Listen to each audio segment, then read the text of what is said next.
Diyanna Monet? Um, yo, Diyanna Monet is, she's all the lightning bolts. She's all the energy, all the sun, all the light, all the beats, all the moves, uh, all the smiles, uh, all the great energy you want around you.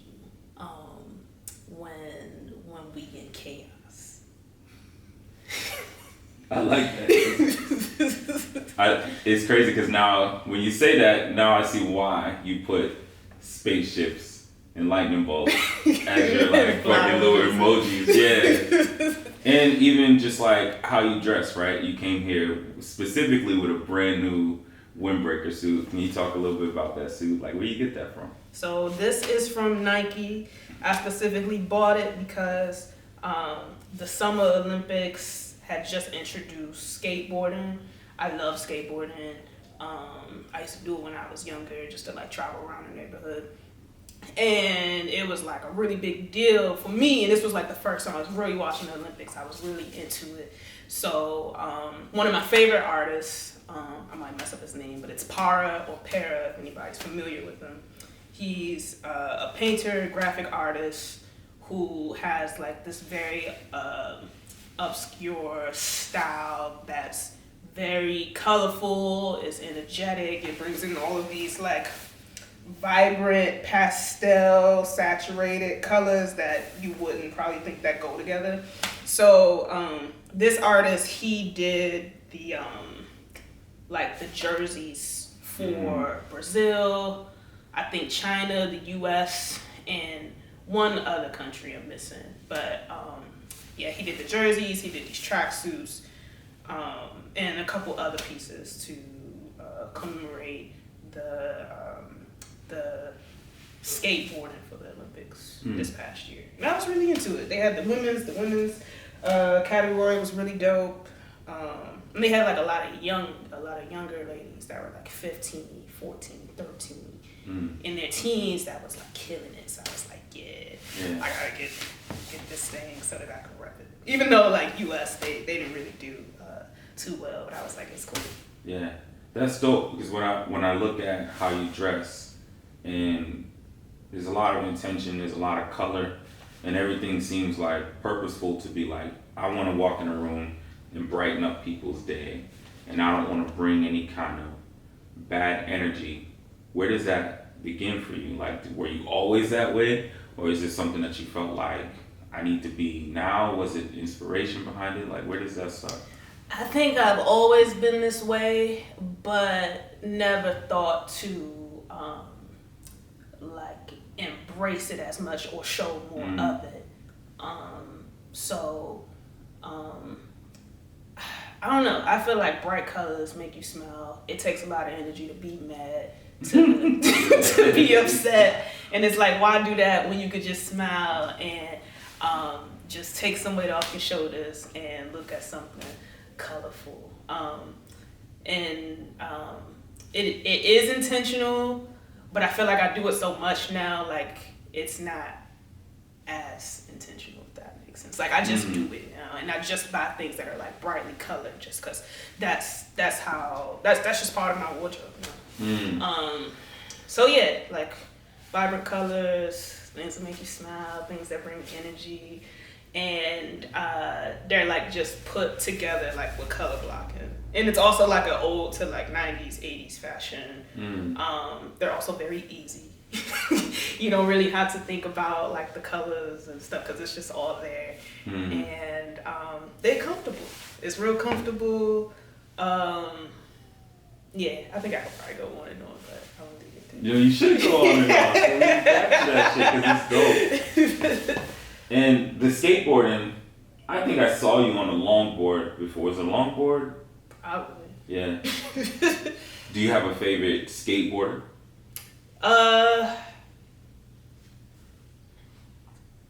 Maybe not one that's like one that's current or one that I could like really think of. But growing up, I used to play video games heavy. So just having that Tony Hawk, Okay, everyone that came out every year, I had it, and my mom used to play Tony Hawk with me too. Because you know, like you get a 2-player, and they have like little things you can play, whether it was Skate or whatever other games that you play that's like multiplayer. But I had every Tony Hawk game, so of course like Tony Hawk, I always like seeing Eric Costin. I always like seeing Nigel. I always mess up his last name. I don't know if it's like Nigel Huston or Houston, but he was also in the Olympics this past year. But he was somebody that I saw like when I was 10, you know, seeing somebody that's my age doing that, and then keep doing it up to, you know, present day where he's able to participate in the Olympics and stuff. But yeah, I don't really think I have like a favorite, but I was always like a fan of playing the games and just watching like the reels from different skateboarding companies when they would come out with like their compilation of their skaters and seeing like what people were wearing, what kind of boards folks had, the decks, the just like the kind of wheels people would use, or like how people were skating, where they're skating, like the whole thing. Even like on those video games, like the soundtracks that come with them is like, wow, like, cause like I didn't know that much about Public Enemy. I knew Fight the Power, that was pretty much it. But then like on one of the games, I think it was like Tony Hawk Pro Skater like 2X or something, they had a Public Enemy track, and I was like, yo. And then they had the whole soundtrack, and then they had a feature on there to where you could customize it. Like you could take songs out and just have your playlist from what's available there, and I would like curate it. And I'm like, oh, is this what skaters listen to, or is this like? It reminded me of those videos that I was watching, like of the reels. Like, oh, this is the kind of music that they're putting to the skateboarding. So. I have so many questions from that, but I think the first one I want to land on is like, because you referenced 80s, 90s, and now you're talking about Public Enemy, who's also from that era. Like, what is your attraction to like older shit? You know, like, cause I feel like those Tony Hawk games didn't come out until maybe early 2000s.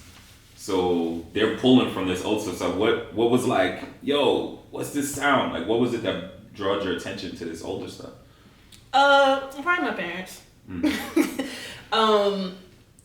Just like, yeah, like I was born in 94, so I only had like those 6 years from 94 to 2000 or 99 of the 90s, and I have like some memories, but they're all pretty much music related, from like me sitting in the back of my grandfather's Lincoln and hearing like I'll Be Missing You by Puffy, like after Biggie died, or like I'm not doing anything at home and I see Janet Jackson's I Get Lonely video on the TV, and I'm just like watching it and like watching music videos, or my dad cleaning the basement and I'm seeing Tribe albums, or he's like playing it.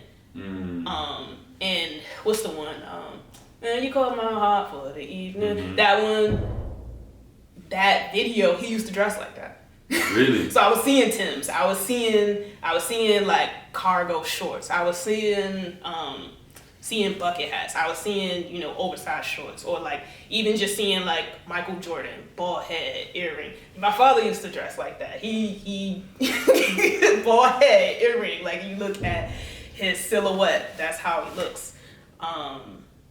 Yeah, probably just, yeah, my parents, just like the clothes that they had, the music they were just playing, just like around the house. I was just thinking about this the other day, because you ever see like the memes, or when folks talk about their parents cleaning on like Saturday, Sunday morning, like they're probably playing like Luther or like Anita Baker or like Stevie or gospel music. My mother wasn't playing that. My mother was playing The Lost Boys. My mother was playing Eazy-E. My mother was playing Biggie. Not too much like Tupac, but it was just like a lot of East Coast 90s hip hop from like a very specific era, and maybe a couple like West Coast folks. But it was like, if you were to give it like hip hop from like 94 to like 98, 99. Mm. That was what she was playing. So like DMX, like alter DMX. Or playing go-go. Always playing go-go. Playing like Big Pun, playing Fat Joe, playing like a lot of these like hard-hitting, like these East Coast artists. Didn't really hear too many female rappers, but in that mix you did have Anita Baker, or like she was really heavy on Tony Braxton, so always hearing that. And then the other memories that I have of like that same time is my mom is like cleaning kitchen or like mopping or something. My dad's in the basement and looking through his CDs. He has Heavy D. He has Guy, and I'm like, oh, who are these people? And I'm hearing it, so I'm just like looking at the back, looking at the photos, like through the the CDs. You pull it out and you look through the book and you see the photo shoot, like seeing all of that. So yeah, and then I know like when it was like time to go like back to school shopping or just like shopping in general, like if you need some new shoes, like I wasn't into Jordans, but I feel like my dad was really trying to push Jordans on me. Like those retro Jordans. And it was always like, you can get shoes or you can get a video game. And I was always like, give me a video game, because I don't care about these shoes. But I would always remember like seeing like very specific shoes that he was like, yo, look at these. And I'm just like, nah.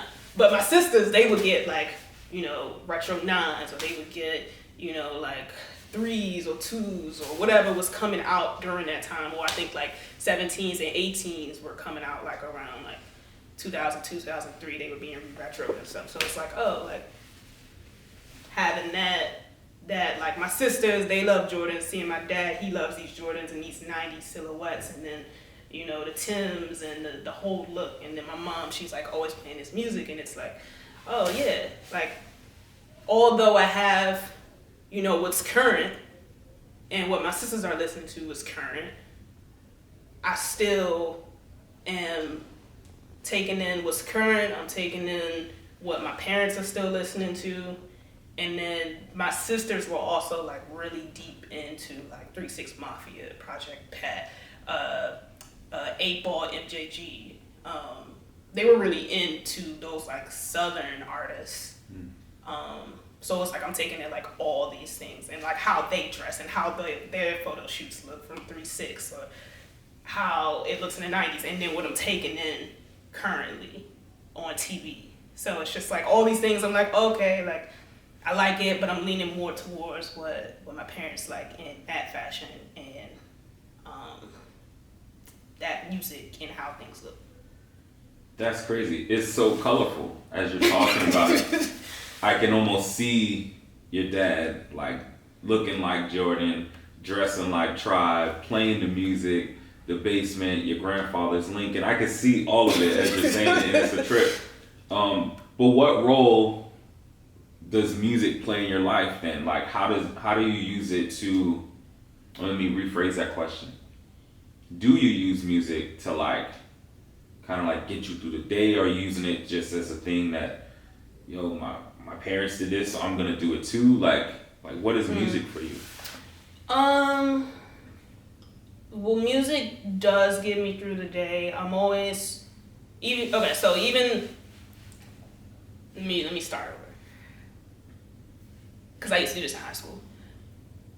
I would turn on whatever I'm feeling, whatever mood I would be in that day. And I remember one particular day, I played like Ready to Die album. And whatever track was on, I was like, okay, this is the mood I'm in. These shoes, this hoodie. And in whatever school I was in, we had a uniform. So it wasn't like I could dress it up too much, but I can add in like whatever I'm feeling, like with a hoodie or with a specific pair of socks or colored socks or the style of socks or a shoe or like an accessory. Like if I'm feeling like some glasses, if I'm feeling a hat, if I'm feeling a beanie, if I'm feeling a bucket hat, if I'm feeling like a snapback or something like that. Like it was always influenced by my mood and the selection of music I chose waking up. And I still do that to this day. So now, what's funny is like when I wake up and I'm getting ready for work, my go-to album is the Janet album. So I listen to 3 songs in a row, which is That's the Way Love Goes, You Want This, and then If. Those are the 3 songs I listen to, and that gets me in like a very smooth but very 90s uplifting mood that I want to carry throughout the day. And I try to keep that mood just very very consistent. But yeah, I'm always listening to music. It plays like one of the bigger roles in just how I navigate the day, and it just sets the mood that I want to be in. Even like the way I dress. Over here I was listening to Johnny Gill. And I'm just on that upbeat. Which song did you listen to? I was listening to, is it Fair Weather Friend? Listening to that, and then I think like a Ralph track came on, Girl I Can't Control It. And yeah, that was what I parked to. I was like, okay. I dig it. Why Janet? Why Janet Jackson for you? Everybody wants to know. It's everywhere. And I mean, that answers kind of 2 questions that I have in my head. But yeah, why Janet? Janet. So for Janet, it's a lot. One stems from that like memory of me just being at home watching music videos. When I was like 3 or 4 and seeing, I Get Lonely, or seeing Don't It Always Seem to Go, and it's like, oh, okay, like this is what I like. And then, being a kid, going to sleep with the TV off. I'm sorry, with the TV on. And waking up in like 2000, 2001, 2002, the track that would wake me up was Somebody to Call My Lover. Like that video was always playing. And then around like the 7th grade, I was dancing like a bit more. And my mom, she bought me the Velvet Rope and All For You tour. It was like a double disc. And I still have it to this day, because sometimes when I play out at trade, I give it to them and they play it on the projector. So she bought me that, and I would watch that DVD, specifically the All For You tour from 2001, like from the very beginning to the very end, to the point where like my mom would come home and I'd be ready to dance, and I would remember and learn all those routines from the whole tour, and I would dress like that number. Like my mother, she's funny because she always like reminds me of it. She's like, oh, remember when you used to put baby oil all on your body and you used to wet your hair like Janet? And I'm like, yes, I remember. And I used to be ready because I knew when she'd be home, and I'd just press play, and then I turn up the volume on it, and I do the routine, and yeah. And this, so this is in the 7th grade that the dancing started, or did it come before, where the baby oil and shit? Like when did the baby oil dancing start? It don't have to be the baby oil dancing, but did dancing start at 7th grade, or was it happening before then and then?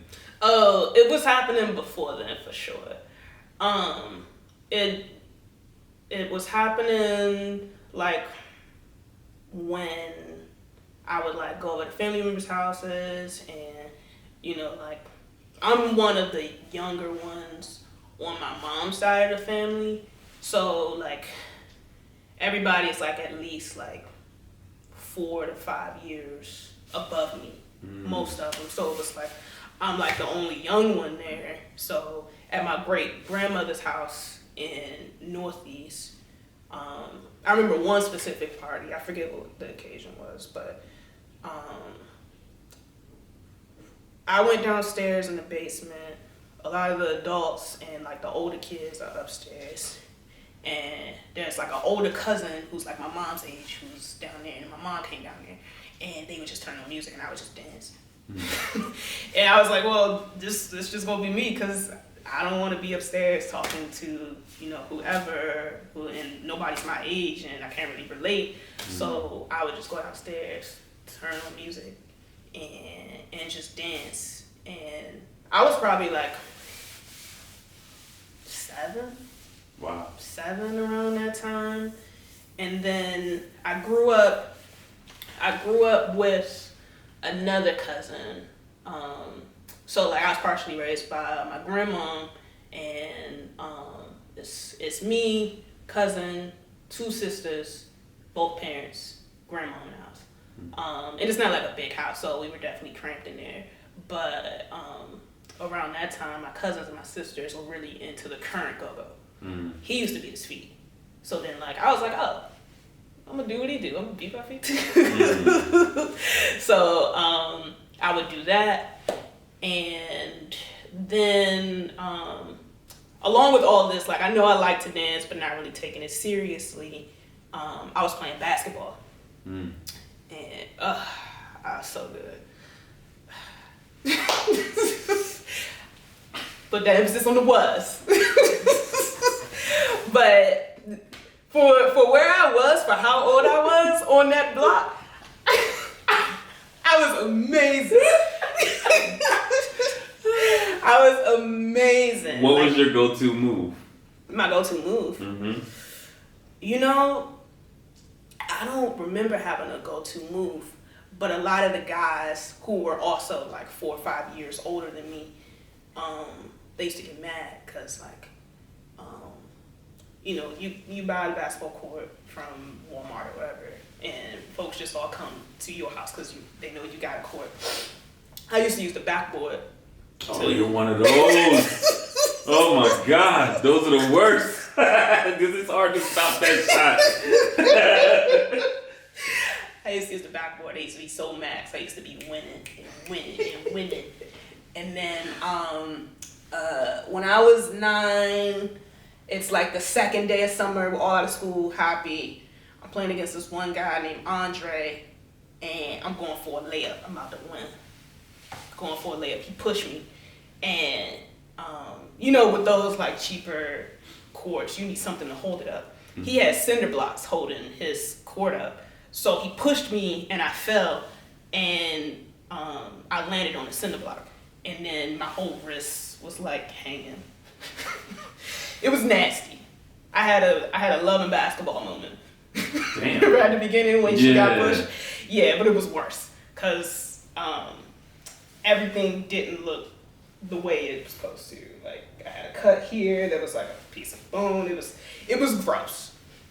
So went home crying because I'm freaked out and it hurts.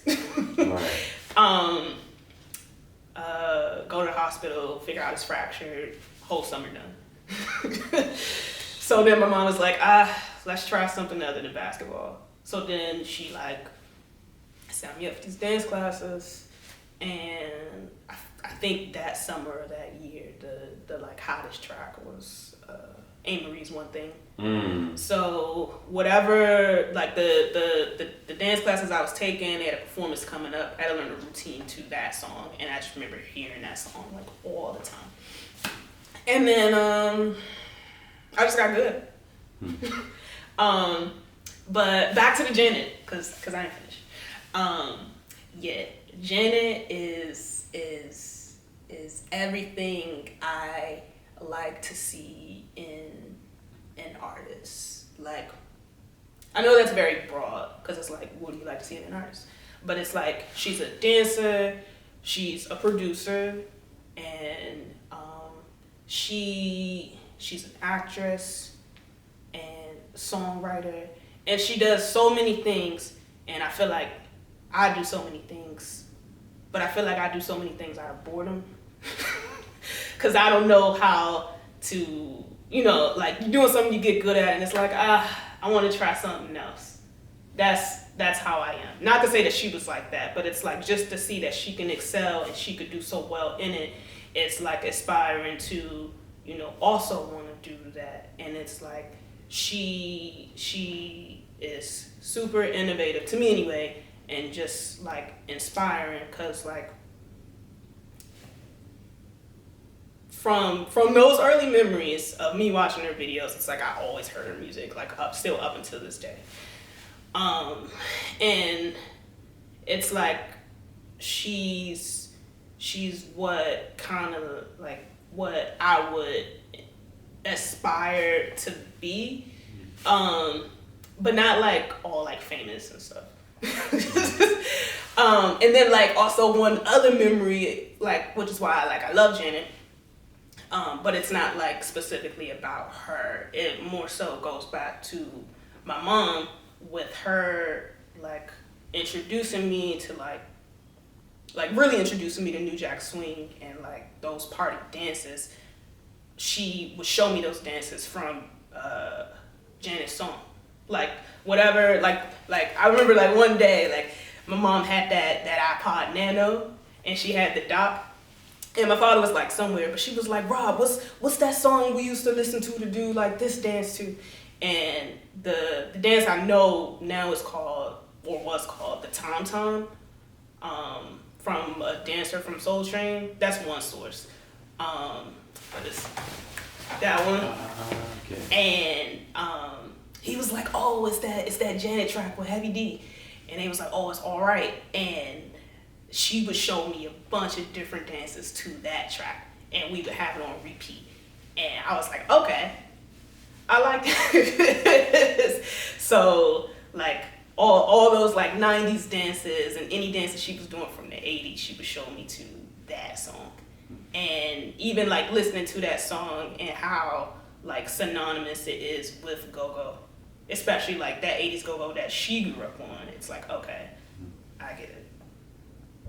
So that's what I think. There's a lot in that, but it explains so much about you and your artistry, and I hate that word, but you and your crafts. Can you talk, just fuck this hella questions I got. I'm completely going off track. Because I want to know about like how many different things you do, because you said Janet and you listed out, okay, she's a producer, musician, actress, da-da-da. We know you dance, we know you dip in, you know what I mean, you think in fashion, we know you skateboard, you basketball. What are some of the other things that you do? So I take photos. I do like video editing, capture video. So I guess if you want to put a title on it, photographer, videographer. I produce music, which is pretty cool. And I also do some art that I used to do it as a kid, and my dad was an artist when like he was a kid and a teen, and then I got into it and then left it alone. Then I got back into it in high school, left it alone, and then like over the past like year and a half I got back into it. So artist, producer, make beats, but I more so want to make New Jack Swing beats. And which is newer, and I really like it. I do these like live sets with music equipment that's pretty much just like making beats on the spot, but it's so like, it's energetic and sporadic and unpredictable, because you don't know where you're going to go next, and just playing with hardware and pressing buttons and knobs and faders, it's like you don't know what's going to come out of it. And for a lot of those experiences with that, I don't recreate it, or like I can't recreate it to the exact sounds or things that I did. So it's always like something new coming out of it each time. But I think that covers it. Oh, and I DJ. No, it's not. I DJ. Yeah, I DJ. Like I said, there's something else. I don't think there's anything else. I think that covers it. At least when I put myself out there with like bios, I try to like make it all into one, and you know, as opposed to having like a bunch of different run-on sentences that could get confusing. I tell you one, instead of being a multidisciplinary artist, I'm an interdisciplinary artist because they all mesh and weave in with each other and they work with each other. Pinky out on that. You mentioned Northeast. And are you from DC? Yes, born in DC, and pretty much raised in PG. But I have like a lot of fond memories of, you know, being in the city. So folks ask, it's like, oh, it's DC PG, because it's just like, though a lot of those memories that, you know, I remember that, you know, really made me happy were happening like at my great grandmom's house, or, you know, sometimes hanging out with family out here. Yeah. And you mentioned go-go and beat your feet. Can you talk a little bit about those two things? Talk about go-go and beat your feet? Yeah. Okay. So, go-go is the native music or genre of music that started here in DC and was pretty much founded, well, not so much founded, but pioneered by Chuck Brown. Because along with Chuck Brown, there were other bands that were also added to the genre. But it's a lot of like syncopation. You know, you have a whole band. You know, you have your drummer, you have your bass. I know Chuck, he had horns. You have your whole drum setup with bongos or timbales. It's an experience for go-go. And it more so came up in like 70s, early 80s. And then like after Chuck is like pioneering this, you have all these other like younger bands like Junkyard, you have you have RE, you have EU, you have a lot of different bands that are coming up that are like just being innovative with the sound and are just like adding to it and pushing it and yeah, and whole city get involved and yeah, it's wild. Yeah, it's great. And was it your cousin that was your first like influence for doing Beat Your Feet? Is that the dance that goes to that music? Yes. So Beat Your Feet is pretty much a style that was originally danced to go-go. It was started pretty much by this dancer named Slush, being at the go-go's, you know, just moving to the sounds, coming up with footwork, being innovative, being young, you know, adding things, spreading it with your friends, they're adding on to it, you know, that whole thing. I didn't really understand what it was until my cousin was doing it, because he was old enough to go to the go-go's. And I don't know, at this time, he's probably like 15, 16, I don't know, 8, 7, 8, and I would see how he moved to this music, and I already liked the music, so I was like, okay, that's how you move, okay, I'm gonna do that too. But yeah, pretty much with Beat Your Feet and how I understand it, a lot of the beats in go-go, there's one specific beat called like a bounce beat. It would be difficult for me to explain it. But a lot of that footwork goes hand in hand with the rhythm of the bounce beat in go-go. And yeah, I was doing it then, and then, you know, took a break because, you know, there wasn't anyone around me that was doing it until like I saw some other guys doing it in the city, and I was like, oh, like I want to go, you know, hang with them, check out what they're doing, and then get connected with them somehow. And yeah. It's crazy because like every time you reference anything that you're interested in or doing now, you go back and you're like, oh, when I was a kid, I was doing this because my mom showed me that, or my dad was playing this, or he dressed like that. And then my sisters were listening to this, or my cousin was doing that. And I think it's really fascinating. You talked about A. Marie's One Thing. And I kind of want to ask you about go-go music and how it is used in other genres.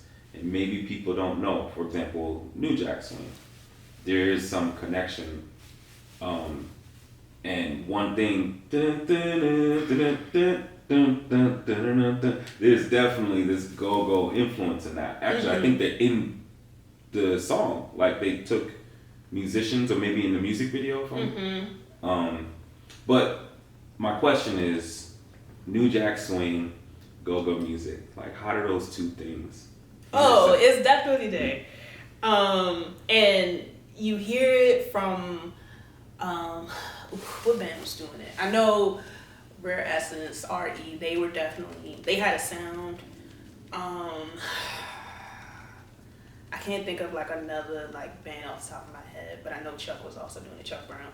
But a lot of like that go-go from like late 80s. A lot of those rhythms are in New Jack Swing.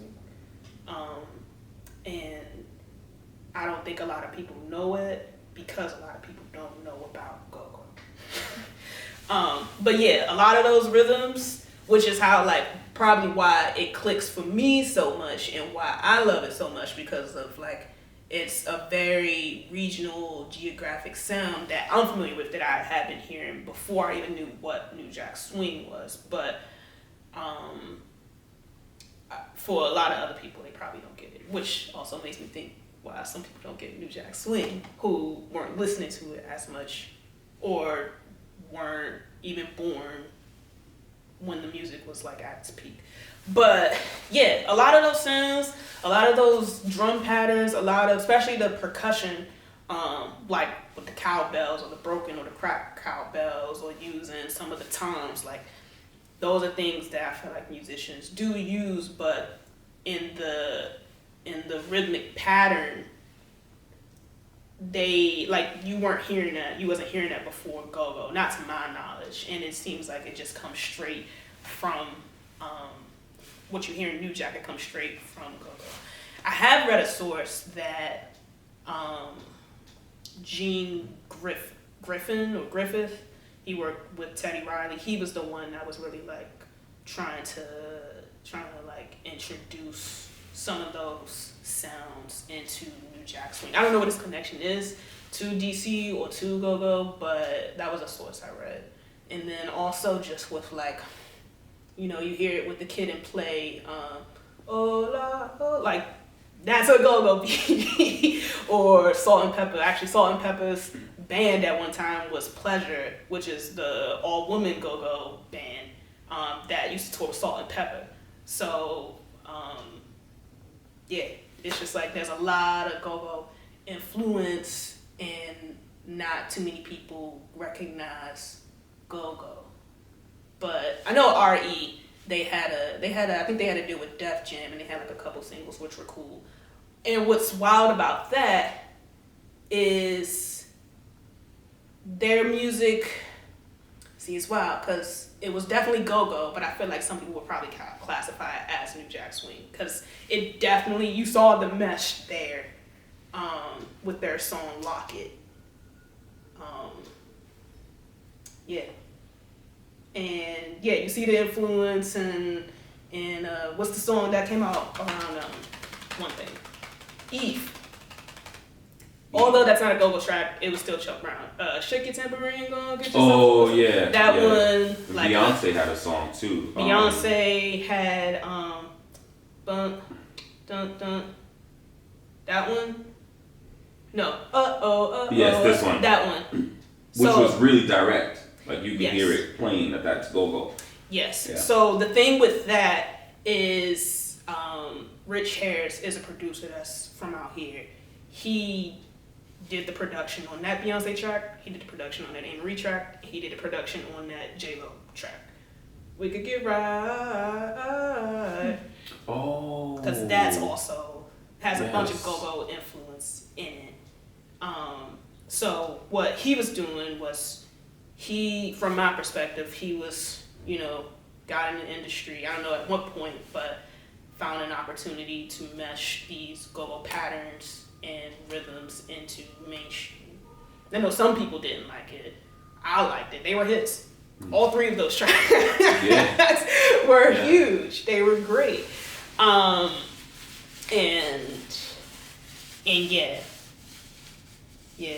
I mean, I like seeing it in the mainstream. I didn't have a problem with those tracks. I was dancing to those tracks. I still play a couple of those tracks.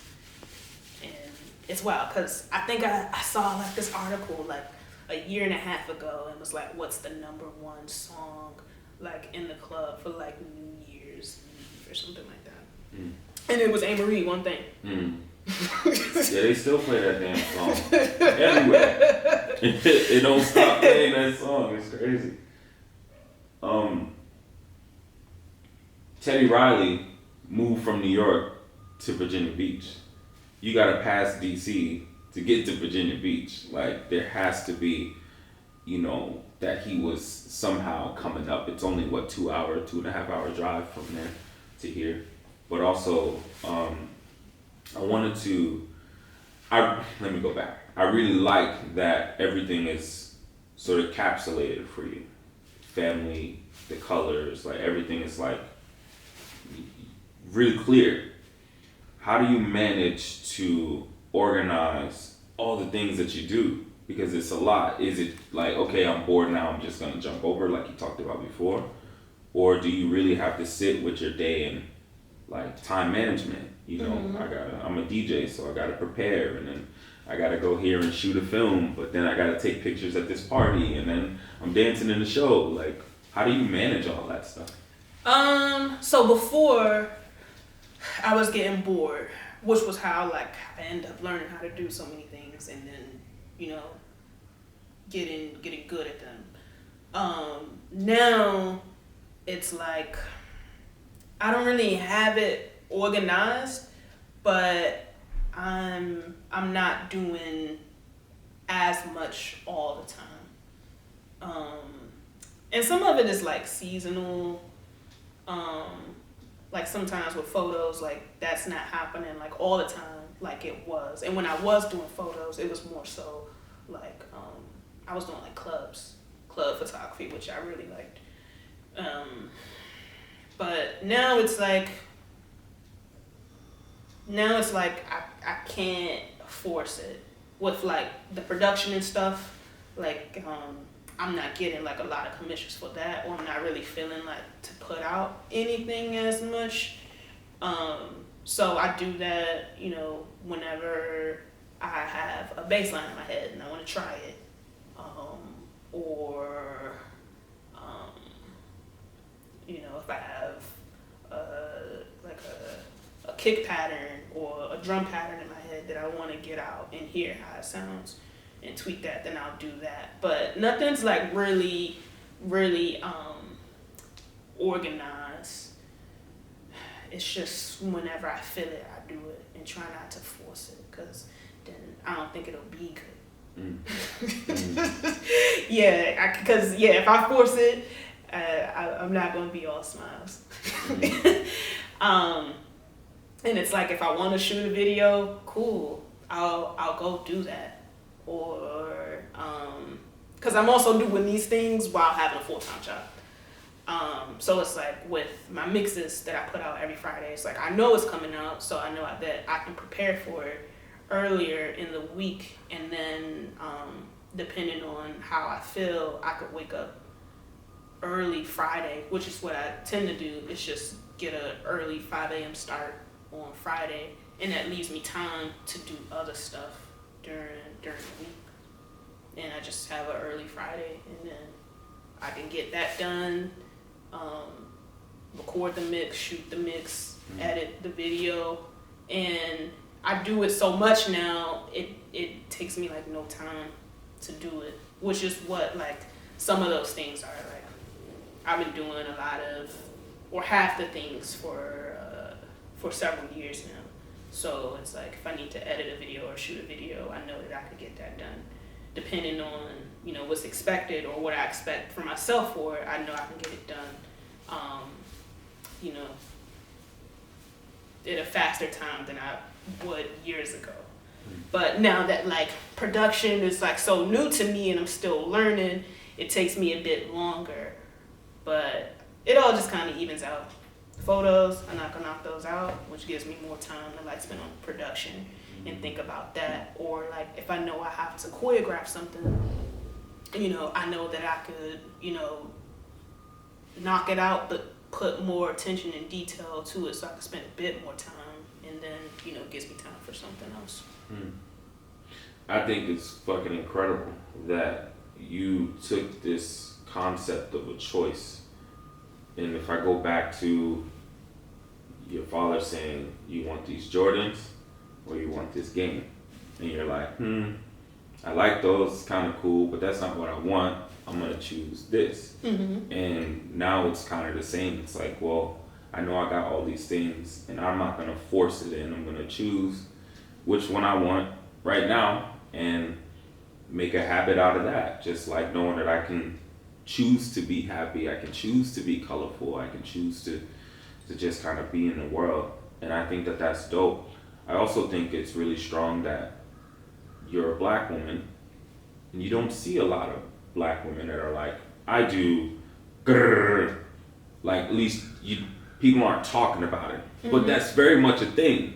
Right, yeah. Like, cause you mentioned your mom and then like, she's doing this dance and then there's that and this, and like, even when I think about my mom or my sister now, my sister juggles she has so many hats. It's like incredible. She has to dress herself nice and then she's getting her kids to be fly and then she's working 2 jobs and then she's traveling to New York and then she's here and she's there. She's just got so many things that she's able to do. And I just wanted to just say that that's incredible. And yeah, I don't even know where to go from that, but that's fucking dope. What I do want to ask is like, what's 20 years from now? 20? 20 years from now. Who do you think Diyanna Monet is? 20 years from now, I'm gonna still be doing what I want, just like I'm doing now. Can't nobody tell me I can't. I mean, I don't know. I'm still picking up new things. Can you fit more? I don't know if you can fit like that. I'm still picking up new things that I just want to get good at, but like, that's just like the determination in me. Like, I want to do this. Like, whether it's like a new thing I picked up is like I've been jumping rope, but how can I fuse the dance with it? How can I get the rope to go as fast as the hi-hats in these New Jack songs? How can I do the Running Man in this? It's a new challenge. It's a new challenge for all the things I want to do. For like, how can I, you know, create this kind of baseline? It's a challenge. See how you can get it, or see how you can maneuver or adjust to where it like works for you. But 20 years, yeah, I don't know. I don't know yet. We'll have to see. We'll have to see what happens. I'm gonna still be doing a lot of the things, hopefully, and more. But yeah, that's a it is, but it comes quick. It shit shows up fast. And I know you said, you know, comparing yourself to Janet, that maybe, you know, the famous route isn't a thing. But just on the track that you're moving with what you're able to do, like, and just how visible you are. Like, it's, you know, you're on social media, you're on these different platforms, like, showing, and you're out in the world showing. And I think that invites for people to look, and someone's gonna be like, "Yo, you want to do janitor? You want to do like?"